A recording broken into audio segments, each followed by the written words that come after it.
Bonsoir à tous, bienvenue sur le plateau Equinox Soir, votre décryptage quotidien de l'actualité de lundi à vendredi, 19h, 21h, 18h, 20h, Greenwich Mean Time. 9 mois après le coup d'état militaire du 18 août 2020, le Mali vient de connaître son 5e coup de force. Le président de la transition et son premier ministre ont été démis de leurs fonctions par le vice-président de la transition, le colonel Assimi Goïta. Bah Endo et Mokhtar Ouane ont été amenés de force lundi soir au camp militaire de Kati, à une quinzaine de kilomètres de la capitale Bamako, moins de 48 heures. Après avoir été démis de leurs fonctions, le président de la transition ainsi que le premier ministre ont remis leur démission au vice-président Assimi Goïta. Ce dernier devient de fait le nouveau président de la transition. Le gouvernement, cause immédiate de ce coup de force, dont la composition avait été dévoilée le 24 mai dernier, a quant à lui été dissous. Cette double démission vient confirmer le retour des militaires. Les mêmes avaient, on s'en souvient, déposé Ibeka, Ibrahim Boubacar Keïta, le 18 août 2020. En voulant s'émanciper de la junte militaire, le président de la transition et le premier ministre en payent ainsi le prix fort à quelques mois seulement des élections. Une situation qui pousse la communauté internationale à condamner sans réserve ce coup de force. Pour le président français Emmanuel Macron, ce qui a été conduit par les militaires putschistes est un coup d'État. C'est inacceptable. Nous sommes prêts à prendre des sanctions ciblées sur les protagonistes. Une citation. Madame, Monsieur, tout à l'heure à 20h, c'est la grande édition d'information présentée par Cédric Noufelé. Quant à moi, je vous retrouve après pour Equinox Soir, deuxième partie. Ce sera le temps du débrief.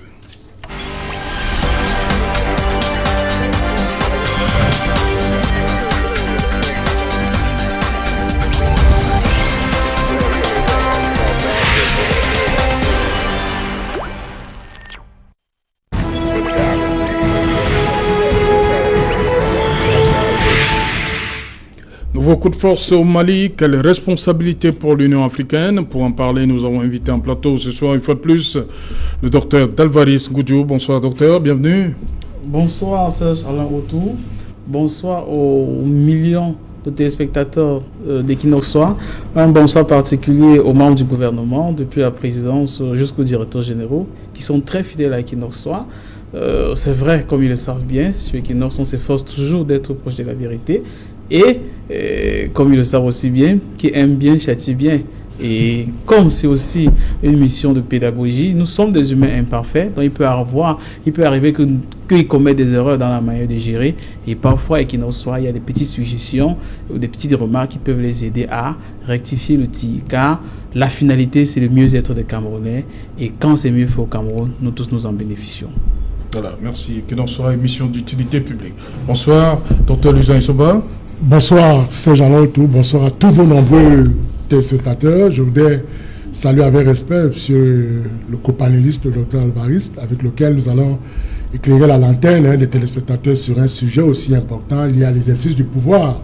Parce que vous savez, Serge Alain Autou, il n'y a pas autre chose qui fascine, mais qui use aussi comme le pouvoir. Donc il faut faire très attention. C'est la raison pour laquelle on se demande très souvent si l'Afrique n'est-elle pas maudite à travers cette possibilité de vivre. Baendo, il n'a passé que 8 mois. Oui, bien entendu. Non, 7 mois même. C'est en septembre qu'il a pris la tête de la transition. Bien entendu. Vous savez... Est-ce qu'on peut poser ce... Vous dites que ça use le pouvoir. Il n'a même pas fait un an. Non, ça fascine. Ça fascine. J'ai d'abord commencé par nous dire que le pouvoir fascine. Mais sans omettre de souligner que, au-delà de la fascination qu'il y a dans le pouvoir, à travers les privilèges, les honneurs qu'il procure, il y a aussi que le pouvoir use. Et quand on l'use de la mauvaise des manières, on ne peut subir que des actes comme ceux que nous sommes en train de voir, c'est-à-dire une résurgence effective des coups d'État dans la gestion des États en Afrique, comme nous sommes en train de l'observer. Ok, docteur Issoba, je constate que vous avez oublié vos nombreux fans. Non, ils sont très nombreux. Bonsoir à tous les fans clubs. Docteur Luzan Issoba. Voilà. Docteur Luzan Issoba, je reste avec vous. Justement. Il y a cette expression qui revient depuis quelques jours, depuis lundi, coup d'État dans le coup d'État. Pour ce qui est du Mali. Oui, c'est David Dubrel qui définissait le coup d'État comme une prise illégale du pouvoir de manière brusque, préméditée et brutale par l'armée en vue de modifier l'ordre constitutionnel et politique établi et surtout en vue de se maintenir soit de manière définitive, soit de manière précaire au pouvoir. Alors quand on parle d'un coup d'État, il s'agit ici d'un coup d'État qui se manifeste à la suite d'un autre coup d'État, c'est-à-dire que la junte militaire qui fait un coup d'État et qui renverse l'ordre établi met en place un gouvernement de transition qui, après quelques mois, du simple fait, estimant que ce gouvernement de transition a dû enlever du gouvernement un certain nombre de membres influents dans les ministères stratégiques de souveraineté, sécurité et défense, administration territoriale, et même ils ont un ministère qu'ils ont appelé ministère de la réconciliation nationale. Et estime que pour avoir enlevé ces hauts dignitaires à ces postes stratégiques, constituait donc une violation de la charte qui avait été mise en place, surtout que nous avons cherché, vous et moi, en vain, on avait bien voulu lire les dispositions pertinentes de cette charte pour essayer de voir si effectivement l'argument allégué par Assimi Goïta est un argument vrai qui amène à constater qu'en réalité, le président de la transition et le premier ministre n'ont pas consulté comme cela a été dit dans la charte. Et même jusque-là, vous convenez avec moi, Serge-Alain, que ça démontre à loisir la faiblesse de nos normes constitutionnelles en Afrique, parce qu'à la faveur d'un coup d'État, les putschistes eux-mêmes n'ont pas respecté la norme fondamentale. Ils l'ont mise en quarantaine, ils l'ont suspendue, ils l'ont mise dans le frigo, comme on dit très souvent, et ils ont fait émerger une autre charte, c'est-à-dire qui entre justement en contradiction avec la norme fondamentale. Et à partir de là, on se rend bien compte que le coup d'État dans le coup d'État, qui est d'ailleurs condamné, vous avez lu la dernière sortie du président Macron, qui a estimé qu'un coup d'État dans le coup d'État est inacceptable. Parce que, écoutez, après vous avez renversé l'ordre établi et que vous-même vous mettez en place un gouvernement de transition qui fait à peine quelques mois, et ce gouvernement de transition est balayé d'un revers de la main, tout simplement pour une cause de consultation. Je pense que l'argument me paraît... ça, les consultations? Mais bien entendu, l'argument me paraît assez spécieux pour pouvoir déboucher à un coup d'État dans le coup d'État. Parce que, écoutez, on n'a enlevé que des militaires, c'est-à-dire que... Pas de moindre. Oui, pas de moindre, mais c'est normal. Voilà. Écoutez, dans la recherche de la mise en place d'un gouvernement civil, bien entendu, on ne peut aller que vers cette direction. On ne peut pas réserver 4 ministères de souveraineté à 4 militaires. Je crois que la position prise par le président de transition et le premier ministre sont des positions normales. Et que la sortie de Assimi Goïta me semble être un argument spécial en fait pour démontrer le caractère assoiffé du pouvoir de ces junte militaires au Mali. Voilà, Dr Ngodjo, tout a commencé dimanche, lorsque, à la suite de cette annonce de ce gouvernement, le vice-président le colonel Assimi Goïta, il a débarqué au palais pour faire comprendre au président Baendo qu'il n'était pas content, il voulait qu'il fasse machine arrière, réintégrer surtout ces deux éléments, ministre de la Défense et ministre de la Sécurité. Oui, justement, Serge Alain... D'abord, le fait qu'il pense qu'on n'a pas consulté. Oui. C'est normal pour vous? Oui, il n'a pas tort. Il n'a pas tort. Il est vice-président. Oui. Ça, c'est tort. Et en réalité, nous sommes dans un pouvoir militaire au Mali. Oui. Le pouvoir est d'abord... Encore militaire. Oui. C'est pourquoi même beaucoup de directeurs généraux au Mali sont des militaires. En réalité, le président Bandao, le premier ministre Mokhtar ne sont là que du fait des militaires. Puis c'est des militaires, ils ont fait un coup d'État. Ils ont juste voulu civiliser. Oui. Est-ce que le président Bandao même est militaire? Il n'est pas militaire. Est-ce qu'il est civil? Est-ce qu'on va dire que c'est un civil? Pas vraiment. En plus, c'est un ancien militaire colonial. Oui, non seulement ancien militaire, mais au-delà, il faisait quand même partie de l'ancien régime qu'on a fait partie, le régime d'Ibeka. Effectivement, ils ont mis en état d'arrestation, dans le jargon militaire, ils ont neutralisé le président de la transition ainsi que le premier ministre. Pour moi, j'ai une amie là-bas, Aminata Fofana, moi je l'ai appelée, elle était, vous savez, avant le coup d'État, il y a eu beaucoup de manifestations au Bamako qui demandaient, oui, le M5, elle fait partie justement du M5, qui demandait de faire partie IBK. Et Aminata Fofana, elle est membre du Parlement malien, elle est membre du Parlement panafricain, elle est vraiment activiste et sérieuse. Donc avant votre émission, moi je l'ai appelée, je lui ai demandé, puis il y a ce qu'on dit officiellement, mais il y a des faits qui sont officieux. Ouais. Et la particularité des pouvoirs militaires, pour la plupart des militaires, vu leur formation, vu leur mode de fonctionnement, c'est le secret. Vous voyez qu'il y a des choses que les militaires ne disent pas forcément comme vous et moi. Le secret défense. Exact. Aminata Fofana, elle me dit que pour eux, il n'y a pas un coup d'État au Mali. C'est quoi? Ils disent qu'il y a... Comment ils appellent ce qui Très bien. L'expression qu'elle a utilisée, elle me dit... Moi, je cite son nom puisqu'elle m'a dit que je peux en parler. Il n'y a pas de problème. Elle ne cache rien. Aminata Fofana. Oui. Elle me disait que... Elle va être avec nous ce soir. Malheureusement, elle est serrée là-bas parce que c'est en train de prêter serment en Afrique du Sud. Elle dit qu'en fait, qu'il y a eu un réajustement. Et justement, officiellement, de manière... Réajustement? Oui, elle dit que ça, c'est un réajustement. À la tête de l'État? Oui, à la tête de l'État. Le réajustement fait par qui? Par le vice-président? Oui. C'est le vice-président qui fait le réajustement. Après, elle dit que c'est le pouvoir militaire qui les a mis là-bas. Elle dit que, en réalité, elle soulève des... J'ai en face de moi un éminent juriste, ce sont eux qui maîtrisent bien la chose. Elle dit qu'en réalité, ils sont en train de vivre une situation qui est similaire à la haute trahison. Oui. Au-delà du fait qu'on ne l'a pas consulté. On n'a pas consulté. Ce que les militaires géraient, notamment le ministère de la Sécurité et le ministère de la Défense, quand même, lui, parce qu'en fait, le colonel Goïta est vice-président en charge des questions de sécurité. Et le minimum, si vous enlevez les éléments liés à la sécurité, qui sont ses collaborateurs directs, au moins l'en informer. Il y a un certain nombre de faits. Elle me dit ceci. Ce qui s'est passé, c'est que quand les militaires sont arrivés au pouvoir, ils ont vraiment la haine de faire les choses mieux. Parce qu'en réalité, ça ce n'est qu'un énième coup d'État au Mali.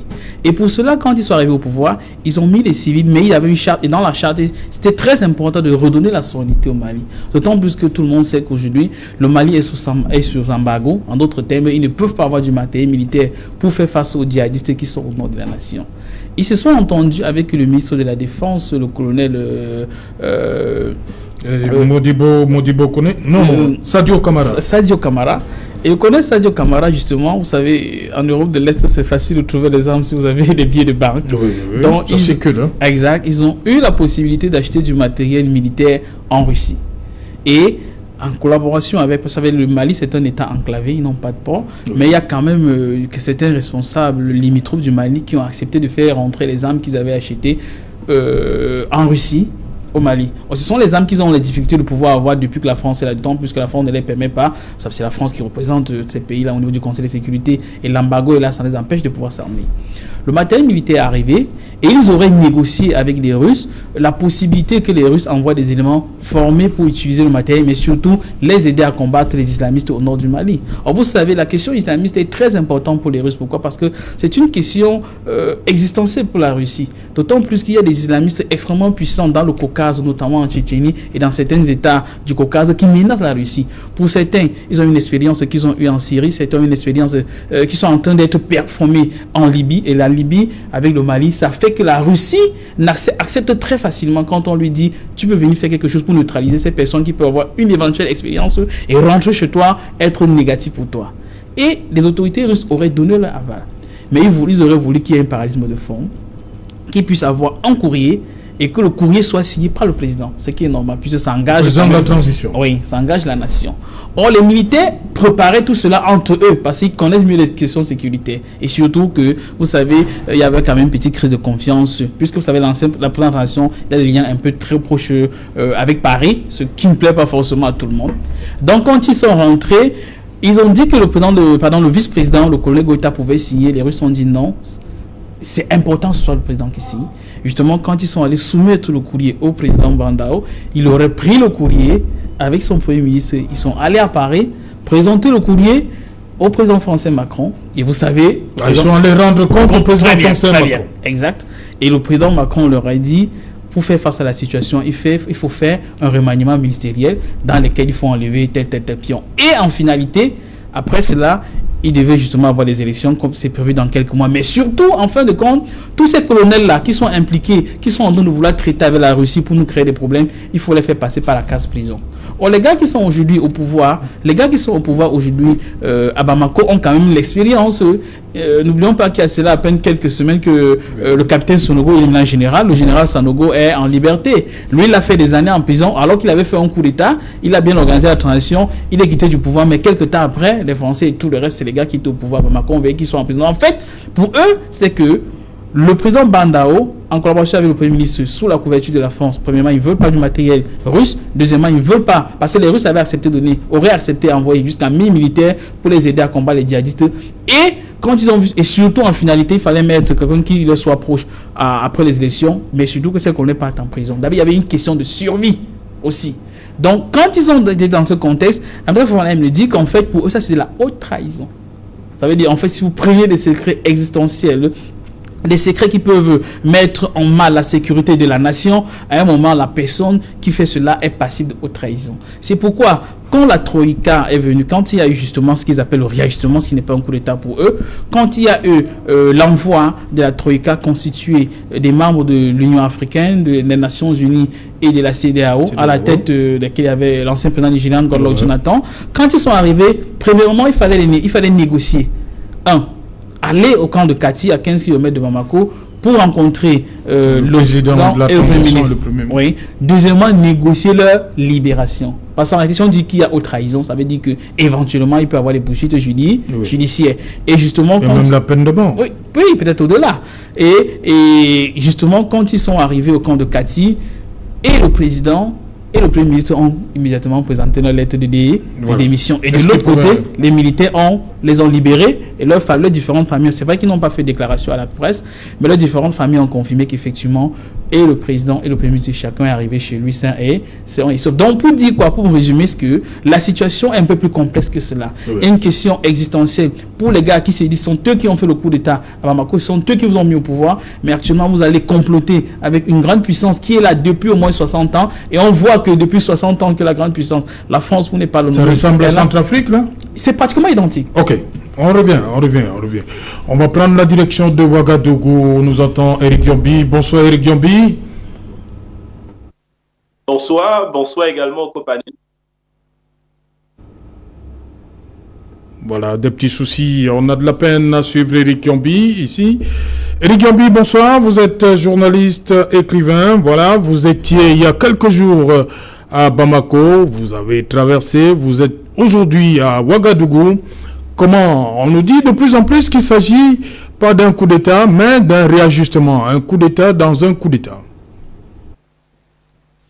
Oui, vous l'avez sans doute remarqué, la junte au pouvoir est désormais dans une opération de communication et bien entendu qu'elle a envie d'être vue d'une autre façon.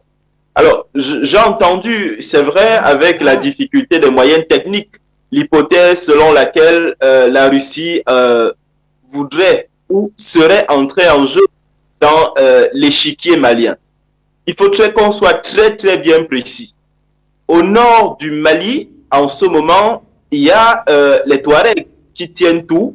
Et s'il faudrait encore être plus précis, vous devez savoir que selon les accords qui existent entre le gouvernement malien, la plateforme et le mouvement sécessionniste de l'Azawad, à l'heure où nous parlons, dans le nord du Mali, les minuscules militaires maliens qui sont dans ce nord du Mali sont reclus dans un bâtiment. Et pour sortir de ce bâtiment, ils doivent être escortés par les Touaregs considérés comme sécessionnistes. Concernant le centre du Mali, le Mali est énormément en difficulté parce qu'évidemment, n'est-ce pas, emploie au mouvement djihadiste. L'État malien n'a même pas pu accompagner la réconciliation qui se fait en ce moment, ou alors plus précisément depuis le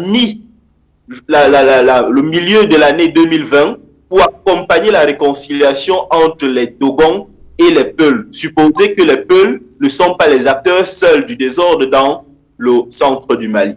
La réalité du Mali, c'est que nous voyons aujourd'hui l'armée malienne qui est présente à Bamako, très très très loin des casernes. Et lorsque vous discutez avec tous les spécialistes de la sécurité, y compris les diplomates, on ne voit pas la stratégie sécuritaire de Bamako.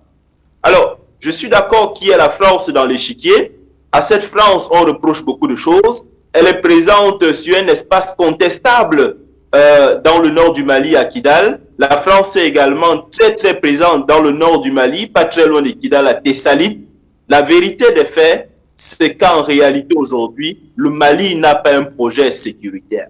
Tous ceux qui regardent la situation sécuritaire malienne de près savent que, en ce moment, la priorité est de sécuriser le centre du Mali. Alors aujourd'hui, si on vous demande, on vous pose la question, que viennent faire en réalité les Russes au Mali? Vous ne répondrez pas à la question, parce que les Maliens n'ont pas de projet.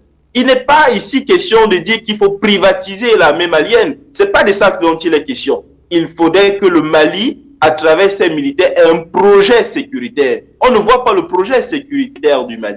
Maintenant, je suis d'accord, c'est pertinent d'entrer dans cette géopolitique de la sécurité en désormais intégrant la Russie. Je suis d'accord. Mais où est le projet d'abord du Mali? Où est le projet? Moi, je crains une chose, et je le crains depuis quelque temps. Le M5 a préparé ce changement profond. Le M5 a préparé cette révolution, et cette révolution a été volée par les militaires. Ce que le peuple malien veut aujourd'hui, c'est vraiment une gestion plus rigoureuse. C'est bien entendu une armée qui est sur les différents théâtres d'opération, et non une armée qui est profondément imprégnée par le politique. C'est ça la réalité du Mali aujourd'hui. Bien entendu, il y a des négociations qui sont faites en ce moment entre le M5 et la junte au pouvoir. La vérité des faits, c'est qu'aujourd'hui, le Mali est dans une situation extrêmement difficile où les différents partenaires ne sont pas d'accord avec la tournure que prend, bien entendu, n'est-ce pas, cette junte au pouvoir. Alors, oui, il faut la Russie pour donner un coup de main, bien entendu, au Mali, mais on ne voit pas le projet sécuritaire du Mali. Les Russes ne doivent pas venir remplacer les soldats maliens et qui, je le précise, ne sont présents ni au nord, ne sont présents pas du tout au centre. Où sont-ils? Au camp de Kati, malheureusement. Voilà. Le camp de Kati, on sort l'expression. On a amené Ibeka de ce côté-là. On sait ce qui est arrivé. Décidé de démissionner.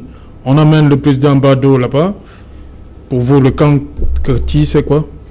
Ça devient un camp dangereux. Ça fait penser à Boiro en Guinée? Oh, bien entendu, ça devient un camp où, dès qu'on vous y amène, vous êtes certain que si vous rentrez en vie, c'est que c'est une chance pour vous. C'est jamais autour. On se rend bien compte que dans l'analyse qui est faite aujourd'hui et dans la situation que l'on vit... Une minute, docteur Souba.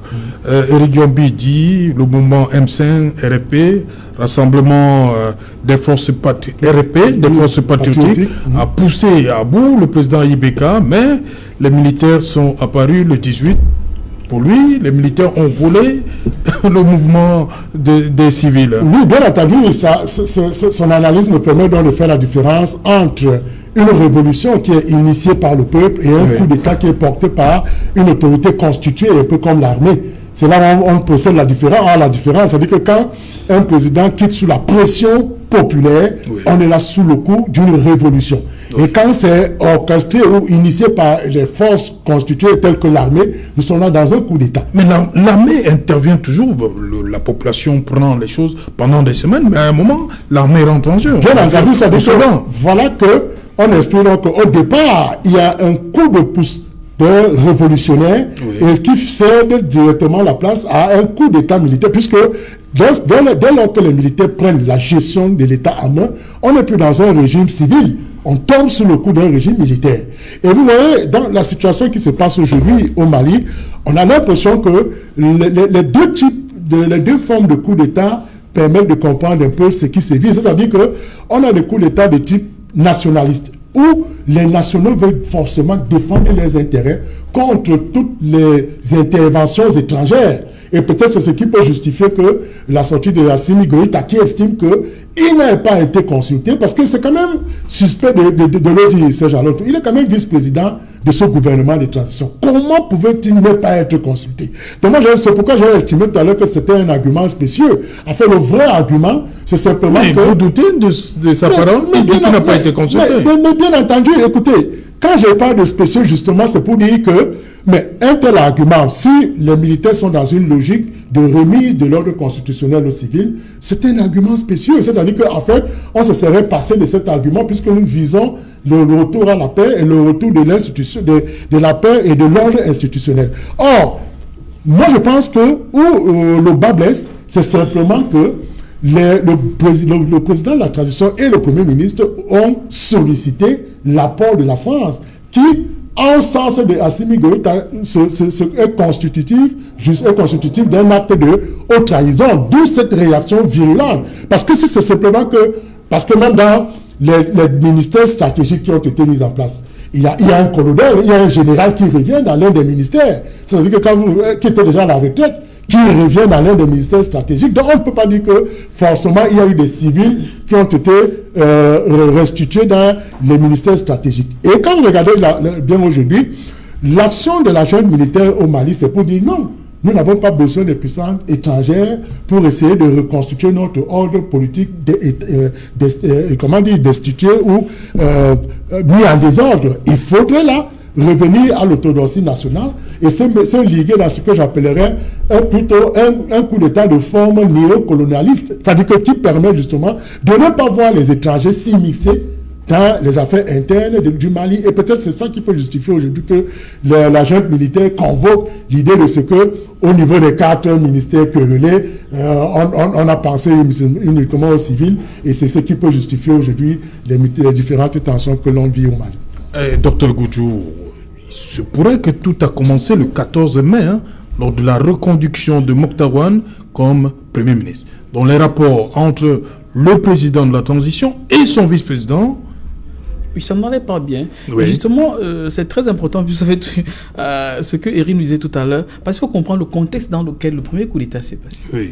Moi, j'ai toujours pensé qu'effectivement... Mais Ibeka était à quelques mois de sa fin. La fin de son mandat. Oui, justement, moi, je pense qu'en fait, il y a des grandes puissances, au moins une grande puissance, la France, qui est vraiment marionnettiste. Pourquoi est-ce que je le dis? Regardez le contexte. Ibeka est confronté à des difficultés énormes.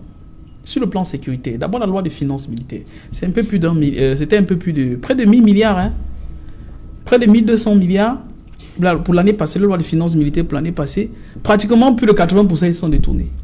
Les soldats maliens, ça c'est une des difficultés qui viennent là officiellement, puisqu'en fait, le colonel Assimi Goïta dit, il a rencontré le président, il a dit les gars qui ont détourné l'argent de l'armée, ils ne reçoivent pas le solde, ils n'ont pas de prime alors qu'ils sont au front, devraient être poursuivis. Le président a refusé, vous savez, il faisait partie de l'ancien gouvernement, il refuse. Et le colonel Assimi Goïta plie le doigt. Pourquoi? Au niveau de je prends deux faits simplement.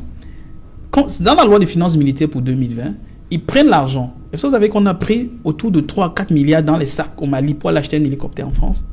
Un hélicoptère militaire, quand on a positionné cela à l'aéroport international de Bamako, qui ne fonctionne pas jusqu'à aujourd'hui. Ça veut dire qu'on dépense 2 milliards. Je veux dire, ils n'ont pas fait un virement bancaire.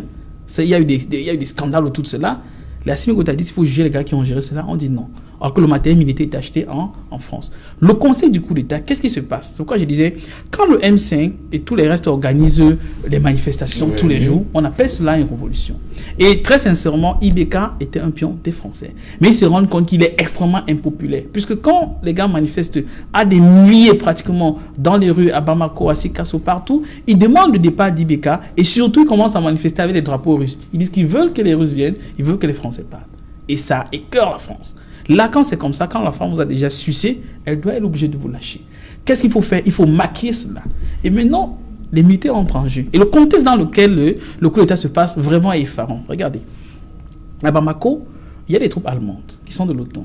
Il y a des troupes italiennes. Il y a des forces spéciales suédoises. Au-delà, il y a la MINUSMA, les forces des Nations Unies au Mali. Il y a la France qui a 5000 hommes au Mali.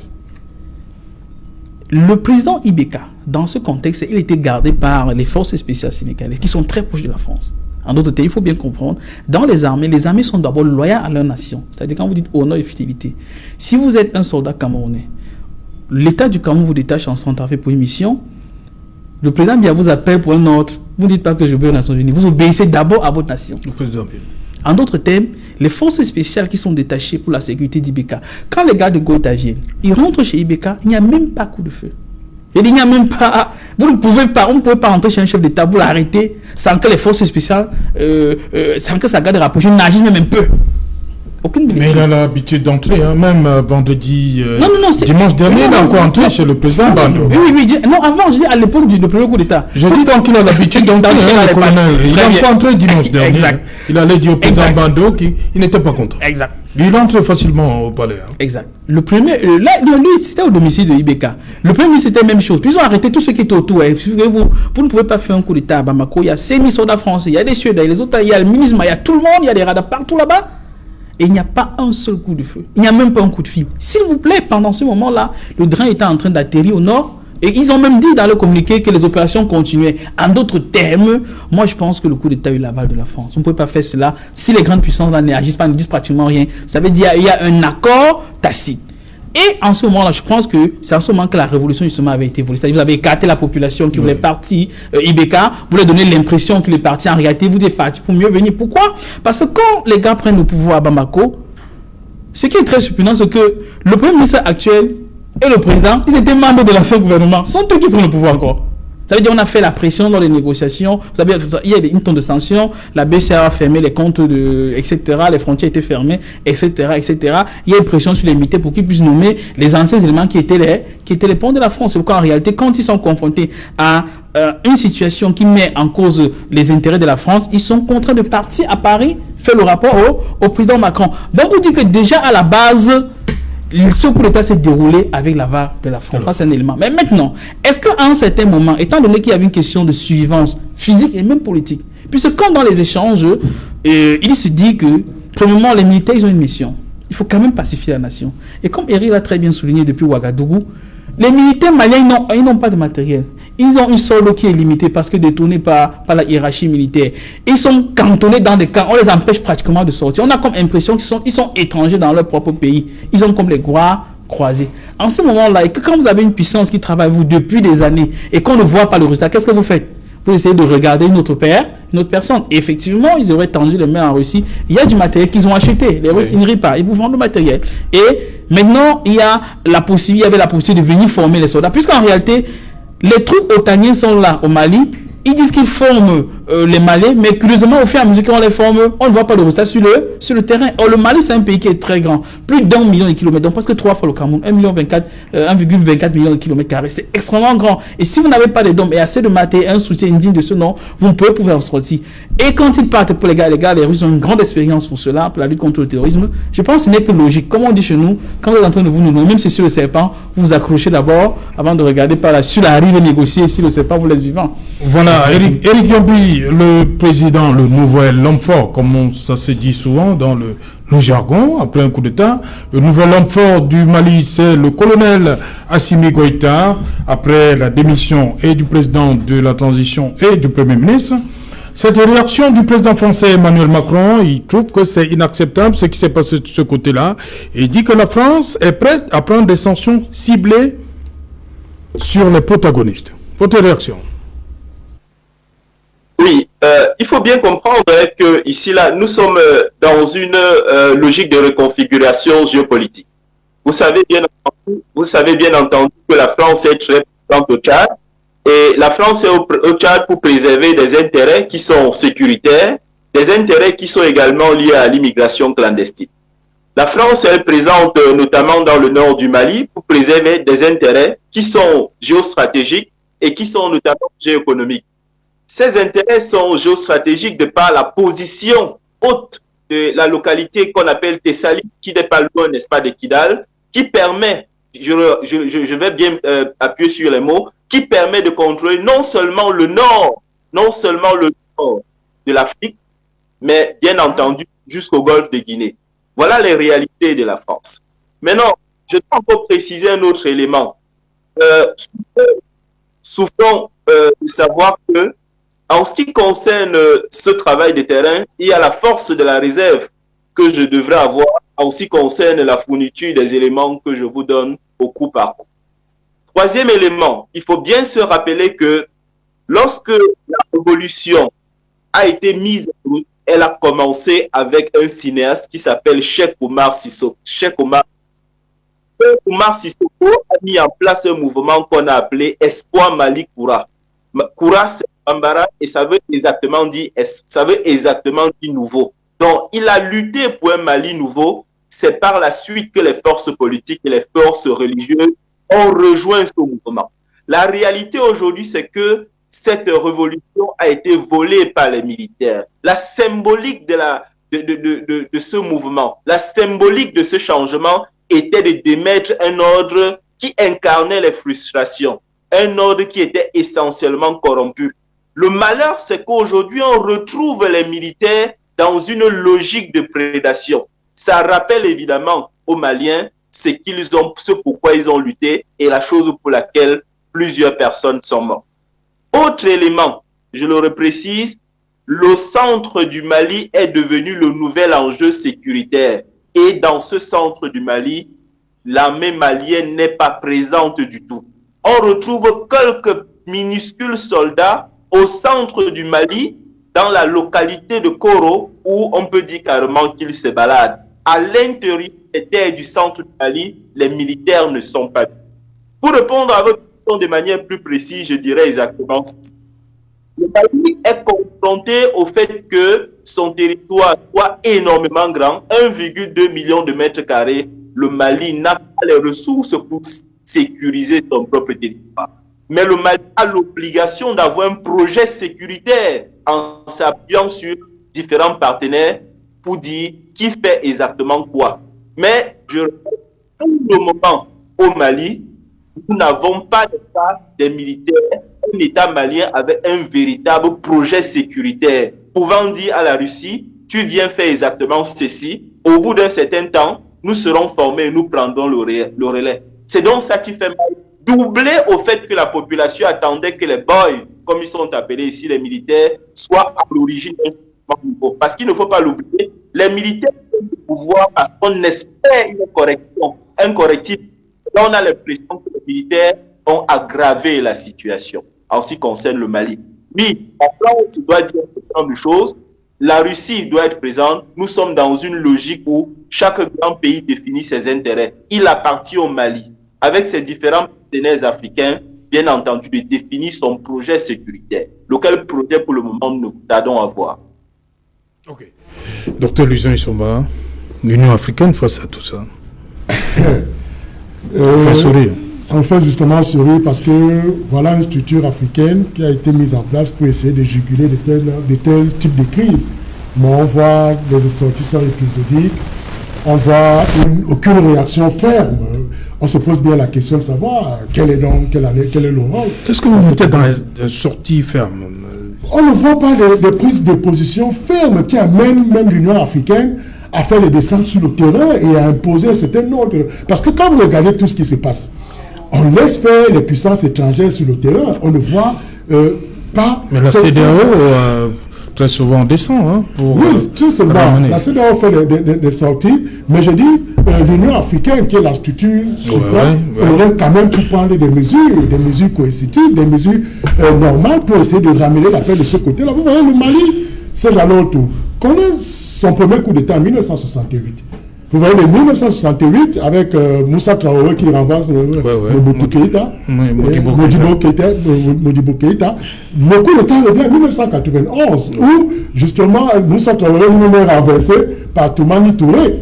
Et le même Toumani Touré est renversé par Ibrahim Boubacar Keïta. Et par la suite, si Boubacar Keïta est renversé par la junte militaire, vous convenez avec moi qu'entre 2010 à 2012, ou du moins en 2020-2021, c'est-à-dire que le Mali a connu pratiquement 3 à 4 coups d'État. Donc c'est pour dire que c'est un pays qui a la culture justement des coups d'État. Et quand on regarde ce qui se passe aujourd'hui, l'Union africaine, comme vous avez dit tout à l'heure, aurait pu prendre le taureau par les cornes en tenant par exemple une réunion ou en convoquant les leaders autour d'une table pour une négociation. C'est ce qui a souvent été fait. Vous voyez, quand il y a une crise, on ne peut pas résoudre la crise par la crise. On essaie de voir quels sont les mécanismes de négociation, des mécanismes pacifiques de résolution de la crise pour essayer de ramener l'ordre public et l'ordre constitutionnel qui a été en fond. Donc moi je pense que l'Union africaine ne joue effectivement pas son rôle, le rôle qui devait être le sien dans de tels événements malheureux. Et c'est quand même, ça reste malheureux de savoir qu'une institution d'une telle hauteur n'arrive toujours pas à résoudre les problèmes qui naissent en Afrique. Docteur Dalvaris Ngodjo, Assimi Goïta, c'est vraiment l'homme incontournable depuis le départ de Ibeka. Moi, je pense pour moi qu'au-delà de Assimi Goïta, moi, c'est un militaire. Et les enjeux sont au-delà d'Assimi Goïta. Les enjeux sont géostratégiques extrêmement puissants, au-delà même du Mali. Vous savez, il y a eu ce qu'on appelait les révolutions de couleur, pratiquement dans les pays arabes, notamment au nord de l'Afrique. Et parmi une des nations qui a été cible, c'est l'Algérie. L'Algérie, justement, c'est géostratégique et c'est même un peu au-dessus de l'Union africaine. Aujourd'hui, l'Algérie se sent acculée. Parce qu'au niveau de l'est de l'Algérie, il y a des troupes de l'OTAN à la Libye. Et vous savez, une bonne partie de la famille de Kadhafi s'est réfugiée en Libye, en Algérie. Et à plusieurs reprises, les autorités à Tripoli ont demandé qu'on les rapatrie. Ils ont dit non, jamais. C'est des gens qui sont réfugiés ici, ils vont être protégés ici. Ça, c'est dingue. Oui, ils ont pris tous les... Vous savez, que ce soit la Turquie, les États-Unis, les Français, tout le monde, ils sont là-bas, c'est les troupes de l'OTAN. Et quand vous avez eu une tentative de révolution de couleur en Algérie, le régime n'est pas tombé. Ils sont là sur le flanc Est. Ça, c'est dingue. Sur le flanc ouest, il y a justement le Maroc qui est très proche de l'OTAN et avec l'Algérie, ils sont vraiment en conflit ouvert depuis avec l'affaire de Sahara occidental que les Algériens soutiennent le mouvement Polisario et les Marocains sont contre cela. Et pour cela, les Marocains s'arment le plus proche possible des Occidentaux. Et pour cela, le grand allié de l'Algérie, c'est qui? C'est les Russes. Les Algériens, ils ont acheté ça, c'est une première mondiale. Ils ont acheté les seuls. C'est la première armée en Afrique. Ils ont acheté les systèmes anti-missiles S-300. Ça fait peur à tous les moments. Même les Américains, ils ne s'approchent pas. Tout récemment, je crois, ça fait environ 3-4 mois, ils ont acheté les avions, les Sukhoi 57. Les Sukhoi 57, c'est les avions de 5e génération. C'est les plus puissants du monde. Il n'y en a pas deux. L'équivalent américain, c'est les F-35 sur lesquels ils ont enlevé les projectiles. Pourquoi les Algériens s'arment ici? Parce qu'ils sentent que tôt ou tard, ils ont les gars de l'OTAN qui les encerclent de ce côté, en Libye. De l'autre côté, au Maroc, il y a des gars. Et maintenant, les Français ont pris toutes les dispositions pour créer un prétexte. Et le prétexte est de quoi? Qu'il y a des djihadistes au nord du Mali. Ce sont les djihadistes qu'ils ont soutenus en Libye pour faire partie du colonel Kadhafi parce qu'on les a promis un État au nord du Mali. Ils assurent une présence au nord du Mali. Ce qui fait que l'Algérie se sent esselée, comme encerclée, à l'est, à l'ouest et au sud. Donc tôt ou tard, s'il faut préparer un renversement du régime en Algérie, il y a des éléments qui sont déjà positionnés. Ok, merci docteur. On revient après le journal parce que dans un instant, Cédric nous fait laisser là, mais avant cela, madame, monsieur, une pause de pub.